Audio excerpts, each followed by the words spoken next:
mempersembahkan serial Sandiwara Radio Borobudur.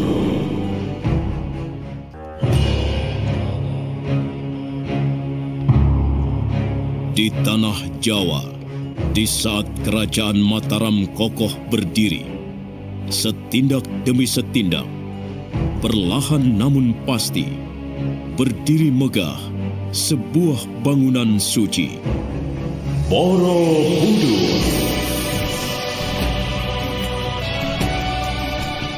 Diangkat dalam serial Sandiwara Radio dalam kisah Cahaya Gaib di Bukit Keramat. Naskah karya Edi Dosa, ide cerita M. Satria Pinandita, didukung oleh para pemain Petrus Urspon sebagai Gunadarma, Renita sebagai Udiani, Edi Dosa sebagai Rakai Pikatan, Nugraha sebagai Balaputra Dewa, Elsa Surya sebagai Sarwapala, Imron Sahdan sebagai Samaratungga, Idris Apandi sebagai Kalayaksa, Aris Sudiro sebagai Purnawijaya, dibantu oleh Lita Arlita, Iwan Dahlan, Pripanggi. Pembawa cerita Asdi Suhastra, sutradara Edi Dosa.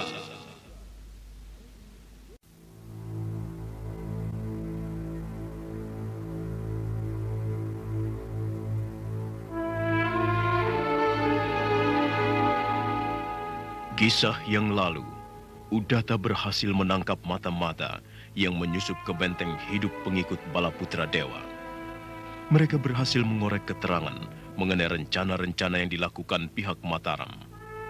Sementara itu, Gunadarma dalam semedinya berhasil bertemu dengan Sang Buddha dan mendapat penjelasan mengenai bentuk stupa Kamulan yang akan dibangun. Nah, bagaimana kisah selanjutnya? Silakan mengikuti seri yang ke-11 ini.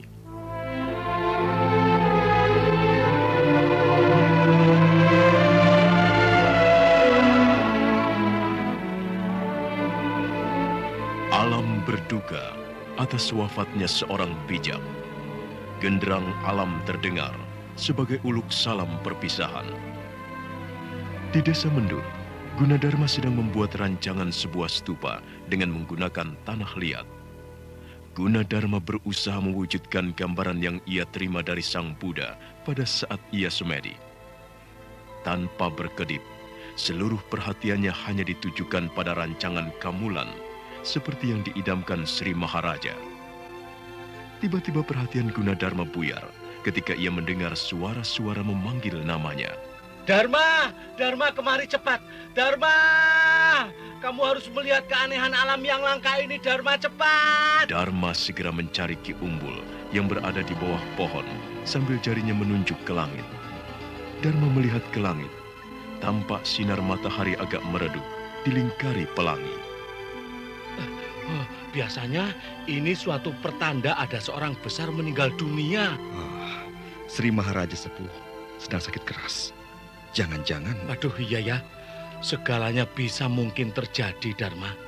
Iya. Karena kematian bisa mendatangi siapa saja yang dikehendaki tanpa kecuali. Sayang sekali. Wah, ada apa, Dharma? Saya belum pernah menghadap Sri Maharaja. Saya ragu. Apakah rencana pembangunan Kamulan jadi dilaksanakan atau tidak? Apa kamu tidak ingat? Keinginan Sri Maharaja begitu besar. Dan apakah kamu menyaksikan Gusti Rakai Pikatan akan melaksanakan rencana pembangunan itu? Yang saya saksikan ialah, apakah nantinya saya masih ditunjuk untuk melaksanakan pembangunannya, Paman? Saya punya dugaan, kalau Rakai Pikatan akan lebih memilih orang-orang Partapan yang secara turun-menurun keahliannya memang membangun bangunan suci. Sudahlah, jangan menduga-duga. Belum tentu dugaanmu benar. Sudahlah, jangan putus asa, jangan ragu. Katanya sudah dapat wangsit. Lah kok ragu? Ya, kalau begitu saya harus perbanyak semedi, Paman. Ya, betul. Betul. Kalau itu aku setuju.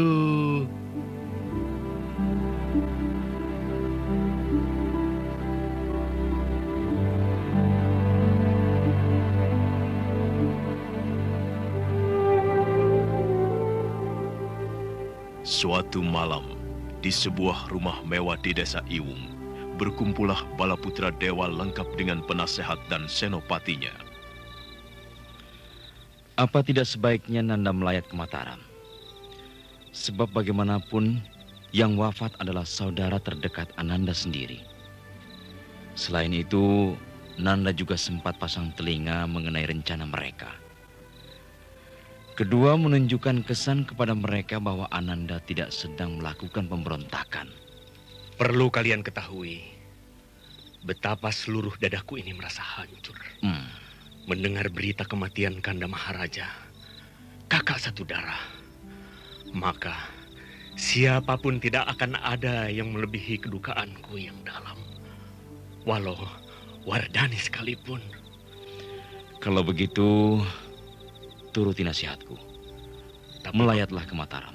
Tapi, Paman, ada jurang yang teramat terjal dan dalam yang menghalangi keinginan hati saya untuk melihat terakhir kalinya wajah Kanda Maharaja. Karena Mataram ini kini sudah bukan lagi milik Wangsa Sailendra. Dan ini kesalahan Kanda Samaratungga. Bisa dikatakan, Kanda, Samaratungga telah membuang tatanya. Kita bahkan telah tersisih oleh sebagian masyarakat kita sendiri. Iya, aku setuju. Ini adalah kesalahan Sri Maharaja yang terbesar. Kalau saja Kanda Maharaja mau mendengar nasihatku, kejadian seperti ini pasti tidak akan terjadi. Kalau saja Kanda Maharaja mau mengingat nasihat ayahanda Sri Maharaja Samaragrawya, tidak akan pernah orang Wangsa Sanjaya menginjak lantai Kedaton Mataram. Iya. Aku masih ingat dengan baik bagaimana Maharaja Samaragrawya mewanti-wanti. Ya. Atau agar Rakai Warak untuk membatasi gerak keturunan Wangsa Sanjaya hanya di Partapan. Dan jangan pernah secuil pun memberi kesempatan apapun kepada mereka. Tapi kenyataannya, Maharaja Rakai Garung Samaratungga malah memberi mereka peluang mendekat ke istana. Namun harus diakui letak kehebatan orang-orang Partapan itu. Di mana kehebatan mereka, Paman Wilwaka? Kesabaran mereka, Pangeran. Kesabaran mereka menunggu kesempatan. Mereka mampu menekan perasaan mereka dan berlaku seperti anak kecil yang penurut. Inilah yang telah mengecoh mendiang Gusti Maharaja Samaratungga Rakai Garung. Pendapatmu sangat tepat, Wilwaka. Sekarang mereka memetik hasilnya. Hasil yang lebih besar dari apa yang pernah mereka impikan, yaitu kekuasaan. Biarkan mereka mimpi sejenak, Nanda Putra Dewa. Kalau urusan kita yang ke Sriwijaya telah sampai dan Baginda mengirimkan bala bantuan, Rakai Pikatan dan seluruh orang-orang Partapan akan kembali tersingkir jauh-jauh. Kalau perlu lebih jauh dari Partapan.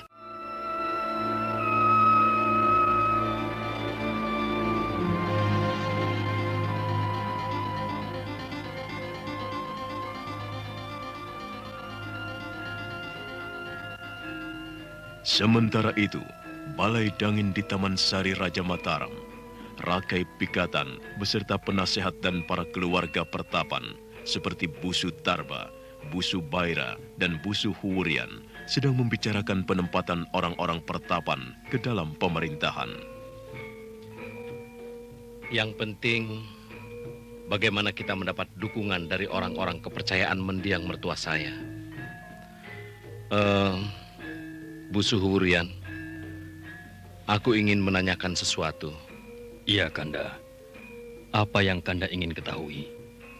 Apakah pengangkatan Busu Huwurian sebagai tumenggung mendapat reaksi yang kurang baik dari kalangan Kedaton? Sama sekali tidak, Kanda.